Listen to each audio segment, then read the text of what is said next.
Azərbaycanda veteranlara verilən aylıq 80 manat müavinətin artırılması ilə bağlı müzakirələr davam edir. Sosial şəbəkələrdə və ictimai müstəvidə tez-tez gündəmə gətirilən məsələ ilə bağlı iqtisadçı ekspert Natiq Cəfərli xəbərlər netə danışıb. Ekspert hesab edir ki, veteranların sosial təminatının gücləndirilməsinə ehtiyac var. Lakin bunun yalnız aylıq ödənişlərin artırılması ilə məhdudlaşmaması daha məqsəd uyğun olar.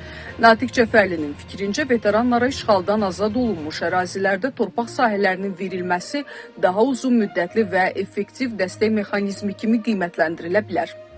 Veteranların pulunun artırılmasına ehtiyac var. Bu 80 manat uzun müddətli müzakirə olunur. Amma bizim bununla bağlı fərqli təkliflərimiz də olub. Məsələn, veteranlara işğaldan azad olunmuş ərazilərdə torpaq payı verilə bilər, deyə ekspert bildirib. Onun sözlərinə görə veteranlara Qarabağ ərazisində müəyyən həcmdə torpaq ayrılması həm sosial müavinət baxımından, həm də bölgənin inkişafı baxımından müsbət nəticə verə bilər. Onlara Qarabağda, məsələn, 20 sot torpaq vermək olar. Həmin torpağı sata, dəyişə, ev tikib yaşaya və ya icarəyə verə bilərlər. Bu da zamanla onların gəlir mənbəyinə çevrilər.